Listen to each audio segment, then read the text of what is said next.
जिंदगी यूं भी गुजारी जा रही है जैसे कोई जंग हारी जा रही है। जिस घमंड के चलते पूर्व में नोटबंदी और लॉकडाउन जैसी घटनाएं। सुश्री सयोनी घोष। धन्यवाद अध्यक्ष महोदय, आपने मुझे बोलने का मौका दिया। आज बहुत शेर बोले जा रहे थे सदन में, तो मैं भी एक शेर से शुरू करना चाहती हूँ कि तेरा इंतजार करेंगे हम, चाहे जमाने लग जाए, या तो तू आ जाए या हम ही ठिकाने लग जाए। तो सर, ये शेर मुझे अच्छे दिन की याद दिलाता है, वो दिन के जिसका वादा था, इस सरकार के नेकी का जो इरादा था, जो इरादे 2014 में काफी बुलंद थे, पर 2024 के आते आते इनके नीतियों में कुछ थोड़े बहुत घमंड थे। जिस घमंड के चलते पूर्व में नोटबंदी और लॉकडाउन जैसी घटनाएं घटी और जिसके वजह से 700 से ऊपर किसानों की मौत हुई, और जिसके चलते मणिपुर पर प्रेसिडेंट्स रूल तो लागू किया गया, लेकिन बस यही बोलना था कि 22 महीने लग गए और कई लोगों की जानें चली गई। सर, मैंने आगे भी ये चर्चा की थी कि if president's rule was the only solution, why was it not imposed months ago when people were dying? जब हजारों की तादाद में लोग बेघर हो रहे थे, चारों तरफ आग जल रही थी, जब महिलाओं को विवस्त्र करके रास्ते पर घसीटा जा रहा था, जब सिर्फ भारत नहीं बल्कि पूरे विश्व मणिपुर की चर्चा और निंदा दोनों कर रही थी, तब आप कहां थे?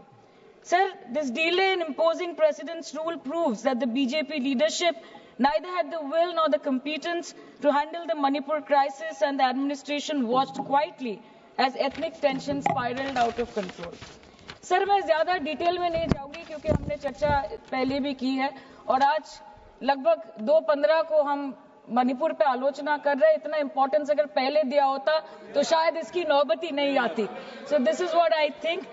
पर सर, ये शर्मिंदगी की बात है कि आज भारत के एक राज्य में प्रेसिडेंट्स रूल है। ये भी शर्मिंदगी की बात है कि 140 करोड़ की आबादी में 80 करोड़ को मुफ्त में राशन दिया जाता है।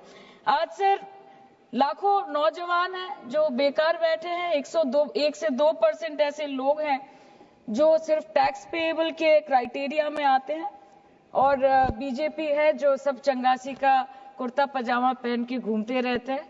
ये दिखाने के लिए अच्छी बात है, लेकिन ग्राउंड रियलिटी कुछ अलग ही है। सर, 2023 में टॉप 10 VPNR के रिपोर्ट के अनुसार मणिपुर में 212 दिन से ऊपर इंटरनेट शटडाउन किया गया था, a total of 5,088 hours, marking it the second highest after Jammu and Kashmir. This led to huge economic loss in Manipur, approximately 3,157 crore. The economic blockade in Manipur affecting the two main national highway lasted for 66 days, with rough estimates of loss of around 250 crore per day, which is a whooping rupees 17,000 crores in over 2 months. Over 67,000 people were forced to leave their homes and cramped up in only 360 relief camps. Nearly 12,000 people fled to Mizoram. Approximately 7,000 people sought refuge in Nagaland, Assam and Meghalaya. Over 1,700 people taken refuge in Kachhar district as of June 2024. और ये सब तो sir registered official figures है, न जाने unregistered official और कितने बेघर लोग होंगे जो दूसरों के घर में रह रहे हैं, शायद दूसरे राज्य में रह रहे हैं, दूसरे देशों में रह रहे हैं। ये इसीलिए हुआ है सर क्योंकि मणिपुर की सरकार, डबल इंजन सरकार ने, उनकी मंशा ये नहीं थी कि वहां के लोगों को शुरू से प्रोटेक्शन दिया जाए, कि उनको शुरू से रिलीफ दिया जाए। अगर वही होता तो 22 महीनों से इन्होंने मणिपुर को जलने ना दिया होता। सर, मैं 2 मिनट में खत्म करूंगी। You want to move the resolution, of course we have to be with that, लेकिन 1 अप्रैल 2025 मतलब एक दिन पहले से मिनिस्ट्री ऑफ होम अफेयर्स ने armed forces special powers act को 6 महीनों का एक्सटेंशन देके मणिपुर, अरुणाचल प्रदेश और नागालैंड में इफेक्टिव कर दिया है। इससे समझ आता है that law and order in Manipur has seriously deteriorated. आज भी बीरेन्द्र सिंह जी बीजेपी वाले बोल रहे थे कि 1960 से हजारों रिफ्यूजीज मणिपुर में घुस के बैठे हैं, 2001 का सेंसस रिव्यू करना है और डिलिमिटेशन से पहले एनआरसी लाना है। मतलब आपको कुछ सुधारना नहीं है, आपको बस और बिगाड़ना है।